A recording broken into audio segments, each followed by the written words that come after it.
Himachal Pradesh Congress committee के नवनियुक्त प्रदेश सचिव योगेश्वर राणा ने नालागढ़ में प्रेस कॉन्फ्रेंस कर कांग्रेस के शीर्ष नेतृत्व का उनको प्रदेश सचिव बनाने पर आभार प्रकट किया।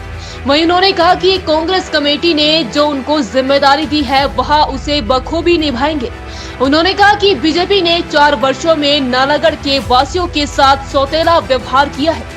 वहीं योगेश्वर राणा ने नालागढ़ में हो रहे अवैध खनन पर भी सवाल उठाते हुए कहा कि पूर्व विधायक और उनके सगे संबंधी नालागढ़ में अवैध रूप से खनन कर रही है और प्रदेश सरकार इस पर कोई ध्यान नहीं दे रही है। पहले तो मैं अपनी नवनियुक्ति पे आला कमान राष्ट्रीय अध्यक्षा श्रीमती सोनिया गांधी जी, पूर्व राष्ट्रीय अध्यक्ष माननीय श्री राहुल गांधी जी, प्रियंका गांधी जी और वो शीर्ष नेतृत्व का धन्यवाद करना चाहता हूं और प्रदेश के शीर्ष नेतृत्व का धन्यवाद करना चाहता हूं और ख़ास तौर पर विधायक श्री लखविंदर सिंह राणा जी का धन्यवाद करना चाहता हूं और उन सभी अपने माताओं, बुज़ुर्गों व युवा साथियों का जिन्होंने मेरे को बधाई संदेश भेजे, उन सब का मैं धन्यवाद करना चाहता हूँ। प्रदेश कार्यकारिणी में मेरे को सचिव की जिम्मेदारी दी है, जिसको मैं पूर्ण रूप से निभाने की, पूरी जिम्मेवारी को निभाने की कोशिश करूँगा। जैसा कि कांग्रेस को हमने मजबूत कर करके हमारा पहला जो लक्ष्य या पहला जो कदम है, वो सबसे पहले तो हमें अपने नालागढ़ की सीट पिछली बार की तरह विधायक श्री लखविंदर सिंह राणा जी को जिता करके कांग्रेस पार्टी की झोली में डालनी है, ताकि जो सरकार है वो विधायकों द्वारा बनाई जानी है, ताकि हमारे अधिक से अधिक विधायक प्रदेश में जीत कर जाएं और कांग्रेस की सरकार को बनना निश्चित करें। निश्चित तौर पे प्रदेश के जो हालात बने हुए हैं, वो निश्चित तौर पे प्रदेश में जो कांग्रेस की सरकार है वो बनना तय हो चुका है। जैसा कि आपने देखा, जो हमारे माननीय मुख्यमंत्री जी हैं, वो सुबह को जो फैसला लेते हैं वो शाम को उसको बदलना तय हो जाता है। ये कोरोना काल की जब विषमता हमारे सामने आई बीमारी, उस टाइम भी आपने देखा। और अभी मैं आपसे कुछ बातें बता देना चाहता हूँ। अगर नौकरियों की बात करें तो जो नौकरियाँ हैं वो सारी इन्होंने 2 ही कंस्टिट्यूंसियों में देना, मंडी की 2 कंस्टिट्यूंसी में देने का काम किया है। वो चाहे अपने आईपीएच मिनिस्टर की कंस्टिट्यूंसी हो, चाहे हमारे सीएम साहब की कंस्टिट्यूंसी हो। उसके सिवाय हमारे युवाओं के साथ जो ये ठगी ये कर रहे हैं, ये बहुत गलत है। और मैं बता देना चाहता हूँ, जो अब भी स्कूलों में जो ये वर्कर्स रखे जा रहे हैं, पीएन या जो भी वहाँ पे रखे जा रहे हैं, इनके लिए भी 24 तारीख को एक नई अमेंडमेंट आ गई है, जिसमें इंटरव्यू की प्रोसेस भी आधी से ज़्यादा पूरी हो चुकी थी। और उसके बाद एक नई नोटिफिकेशन आती है कि इस हमारी भर्ती में ये बदलाव किए जा रहे हैं। मेरे समझ से बाहर है ये चीज़ें। कभी ऐसा होता नहीं है। जब पहले इन्होंने एक लेटर इशू कर दिया कि इस प्रकार से नंबर लगाए जाएंगे, उसके बाद 24 तारीख को चेंज कर दिया, जी ये नंबर इसके नहीं लगेंगे, इसके लगेंगे। ये जो सरकार की ये बचपने वाली हरकतें हैं, जिससे हमारे प्रदेश को बड़ा भारी नुकसान हो रहा है, हमारे युवा साथियों को बड़ा भारी नुकसान हो रहा है। इससे हमारे प्रदेश के जो युवा हैं वो निश्चित तौर पर कांग्रेस पार्टी को यहाँ लाएंगे, ताकि युवाओं के भविष्य को सुदृढ़ किया जाए। जैसा कि आपने कहा कि नालागढ़ में बहुत कैंडिडेट हो चुके हैं, ये हर का एक मौलिक अधिकार है कि वह अपनी राजनीति करे। हमारे विपक्षी पार्टी, मेन तौर पर तो हम भाजपा को ही मानते हैं, क्योंकि गत दिनों में जो एक शोर शराबा सा हमारे आम आदमी पार्टी के साथियों ने डाला था, वो लगभग ख़त्म होने के कगार पर आ चुका है। क्योंकि वो वही भगोड़े हैं जो कांग्रेस पार्टी के साथ अपना स्वार्थ पूरा करते रहे। जब कांग्रेस पार्टी को संघर्ष करने की बारी आई तो वो भाग के दूसरी तरफ खड़े हो गए। खड़े क्यों हो गए? कहते जी पंजाब में सरकार आ गई, खड़े हिमाचल में भी हो जाएगा ऐसा। पर ऐसा नहीं है। जो आम आदमी की पार्टी की सरकार है वो पूर्णतः पंजाब में हर मुद्दे पे फेल होती दिखाई दे रही है। आज आम आदमी की वो बात नहीं कर रहे, आज वो बात कर रहे हैं किस प्रकार से पंजाब में भी सरकार आम आदमी की जो है वो लूटने का कार्य वहाँ कर रहे हैं। माइनिंग पॉलिसी जो आज तक इनसे बनाई नहीं जा रही पंजाब में, जिसकी वजह से हमारा बॉर्डर एरिया है, हमारे इलाके को बड़ा भारी नुकसान हो रहा है। हमारे यहाँ लोगों ने अगर जो बजरी व रेता यहाँ हमारे लोगों को 12 या 13 रुपए फुट पे हिसाब से मिलता था, आज की डेट में वो 20 और 22 रुपये फुट के हिसाब से मिल रहा है। ये बड़ी विषमता है जो आम आदमी पार्टी की आने की वजह से हमारे इलाके को भी उनका नुकसान हो रहा है। लॉ एंड ऑर्डर की बात करें, दिन दिहाड़े गैंगस्टर गोलियां चला रहे हैं, दिन दिहाड़े ऐसे कार्य हो रहे हैं जो हमने कभी सुने नहीं थे।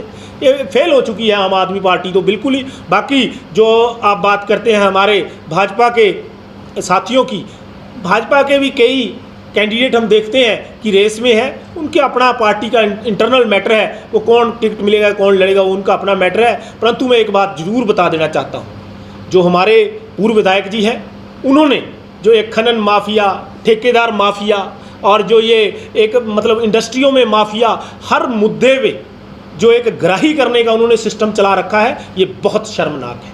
मैं आपको बता देना चाहता हूँ, मैं अपने युवा साथियों से भी ये अनुरोध करना चाहता हूँ, हम माइनिंग का विरोध करते रहे हैं, परंतु मैं अब ये कहना चाहता हूँ अपने युवा साथियों को, अगर पूर्व विधायक के बेटे, भतीजे, भांजे माइनिंग कर सकते हैं तो हमारे युवा साथी क्यों नहीं कर सकते। अगर ऐसी माइनिंग के लिए पूर्व विधायक उसको कर सकते हैं इलीगली, तो हमारे युवा साथी भी कर सकते हैं। अगर कोई युवा साथी माइनिंग करता पकड़ा जाता है तो कृपया मेरे को बताए, अगर पूर्व विधायक की माइनिंग बंद नहीं हो सकती तो युवा साथियों को भी ये रोका नहीं जा सकता, क्योंकि ये बेरोजगारी इतनी फैल चुकी है। हमारे युवा साथी, मैं देखता हूँ बड़े नज़दीक से, मैंने इन चीज़ों को ऑब्जर्व किया है। हमारे लोग जब हम देखते हैं कि पूर्व विधायक के बड़े बड़े टिपर हाईवे जा रहे हैं, 10-10 चक्की, 12-12 चक्की, उनको कोई रोकने वाला नहीं, उनको कोई पूछने वाला नहीं। एक एम फार्म इशू कराते हैं, उस पर सारा दिन 10-10, 12-12 चक्कर पूर्व विधायक अपने बेटे और भतीजों के नाम से जो टिप्पर चलते हैं उनके लगवाते हैं। परंतु अगर हमारा कोई गरीब भाई, युवा, बेरोजगार, अगर कोई एक टिप्पर या ट्रैक्टर कहीं से भर के निकले तो उनको पहले पुलिस रोकेगी, उसके बाद माइनिंग विभाग रोकेगा, उसके बाद फॉरेस्ट के रोकेंगे। अगर वो लुक छुप करके क्रैशर तक पहुँच भी जाए, क्रैशर पर पहुँचने के बाद पहुंच भी जाए तो उनको मिलता क्या है, 800 या 1000 रुपया देते हैं। वो भी पूर्व विधायक वाला जो है, मैं तो ट्रैक्टर वालों से कई बार बात हुई, ट्रैक्टर के जो वाले कहते पैसे भी पूरे नहीं देंगे, वो भी 2-2, 3-3 महीने, 4-4 महीने, 6-6 महीने ही चलते ही रहते जी, कहते तेल और टायर खर्चा देंगे। ये बड़ी शर्मसार करने वाली बातें हैं। और बाकी मैं अगर कांग्रेस पार्टी की बात करूं, कांग्रेस पार्टी पूर्ण रूप से एकजुट है, कांग्रेस पार्टी पूर्ण रूप से एक होकर के चुनाव में जाने वाली है और विधायक श्री लखविंदर सिंह राणा को निश्चित तौर पर विधायक बना करके हम आने वाले चुनावों में लेके आने वाले हैं। बाकी जो बात काफ़ी चर्चा में रहती है कि अगर हमें सेक्रेटरी बना दिया, किसी को जनरल सेक्रेटरी बना दिया, किसी को वाइस प्रेसिडेंट बना दिया, पार्टी ये जिम्मेवारियां देती है, पार्टी का कार्य करने के लिए देती है, ना कि जो हमारी स्टेबल सिचुएशंस होती है, हमारे सिटिंग एमएलएज हैं उनको परेशान करने के लिए देती है। ये मैं निश्चित तौर पे अपने कांग्रेस के सभी जनों को संदेश दे देना चाहता हूं, जो हाईकमान ने हमें संदेश दिया है, ये निश्चित है कि हमें कांग्रेस पार्टी के लिए कार्य करना है और कांग्रेस पार्टी के ही हमने बैनर के चले जो भी चुनाव लड़ेगा उसका हमने दिन रात उसको हमने पूरा उसके लिए कार्य करना है, जिसके लिए हमारे सिटिंग एमएलए विधायक श्री लखविंदर सिंह राणा जी का जो पीछे 4-4.5 साल का कार्यकाल है वो बहुत अच्छा चल रहा है। निश्चित तौर पर हमें ये उम्मीद है कि उनके कार्यों को देखते हुए, उनको बार बार उनकी जो लोगों के साथ उनकी मिलने की अच्छी बातचीत है, इसको देखते हुए हमारे जो लोग हैं उनको निश्चित तीसरी बार यहाँ से विधायक बना करके भेजेंगे और हमारे जो लोगों को नालागढ़ के साथ जो भेदभाव किया जा रहा है उस भेदभाव को दूर करने का कार्य विधायक श्री लखविंदर सिंह राणा जी करेंगे। फ्लॉप और फिसडी जयराम ठाकुर जी के मैं 4.5 सालों के कार्यकाल को मानता हूँ, जिसका कारण है हमारे नालागढ़ के साथ जो भेदभाव की नीति अपनाई गई, 4 साल में तो उनको नालागढ़ का रास्ता दिखाई नहीं दिया। अब चुनावी वर्ष आ गया, अब उनको याद आ गया कि मैंने फलानी घोषणा करनी है, फलानी घोषणा करनी है। मैं उनसे पूछना चाहता हूं कि कांग्रेस पार्टी के दौरान, राजा वीरभद्र सिंह जी के दौरान जो घोषणाएं की गई थी, जिनको नोटिफिकेशन की गई थी, जिनके लिए पैसा भी उपलब्ध कराया गया था, चाहे वो पंजैरा की उप तहसील हो जिसके लिए आज तक इन्होंने उसको उसमें ठंडे बस्ते में डाल के रखा है, वो कार्य क्यों नहीं किया। रामशहर कॉलेज की बात करें, आज आकर भी जो ठेकेदार है वहाँ पे कार्य करने के लिए तैयार नहीं है। पीडब्ल्यूडी विभाग कहाँ सोया हुआ है।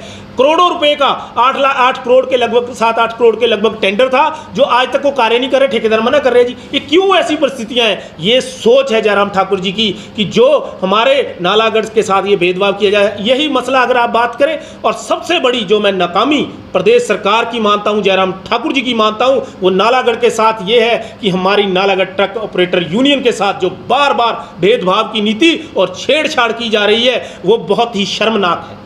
मैं कांग्रेस पार्टी का मेंबर होने से पहले नालागढ़ ट्रक ऑपरेटर यूनियन का भी मेंबर हूं। मैं चौधरी विद्यारतन जी के साथ कंधे के साथ कंधा मिलाकर के खड़ा हूं, परंतु जो ये भारतीय जनता पार्टी और जो ये भाजपा की हमारी यूनियन के साथ भी छेड़छाड़ की नीति है, कभी किराए घटा दो जी, कभी जी गुड टैक्स ਵਧਾ ਦਿਓ। ਸਾਡੇ पूर्व मुख्य देखे ਤੁਸੀਂ विधायक जी दूए दिन रहंदे सीएम साहब को खड़े, ਉਹ ਬੱਲੇ ਬੱਲੇ ਜੀ चिट्ठी पाती, ਅਸੀਂ ਘਟਾਤੇ ਜੀ, ਕਹਿੰਦੇ ਗੁੱਡ ਟੈਕਸ। ਉਹ ਭਾਈ ਅੱਜ ਤੇ ਪਹਿਲੇ ਵੀ ਗੁੱਡ ਟੈਕਸ ਲੱਗਦੇ ਤੇ ਅੱਜ ਤੇ ਪਹਿਲੇ ਤਾਂ ਪੈਨਲਟੀਆਂ ਲੱਗੀਆਂ ਨਹੀਂ, ਲਾਈਆਂ ਵੀ ਤੁਸੀਂ घटा लो। ये देखो कैसे ये दो पहिया वाहनों पे चलने वाले दो रवैया है इनका कि ये अपनी कमी को छिपाने के लिए फिर चले जाते हैं। ये सिर्फ ड्रामे के सिवाय कुछ नहीं है, और हमारे ट्रांसपोर्टर भाइयों से धक्का और उनको तबाह करने की पॉलिसी है। उज्जवल हिमाचल के लिए नालागढ़ से सुरेंद्र सिंह सोनी की रिपोर्ट। हिमाचल प्रदेश के विश्वसनीय ज्वेलर भूषण ज्वेलर्स सोलन।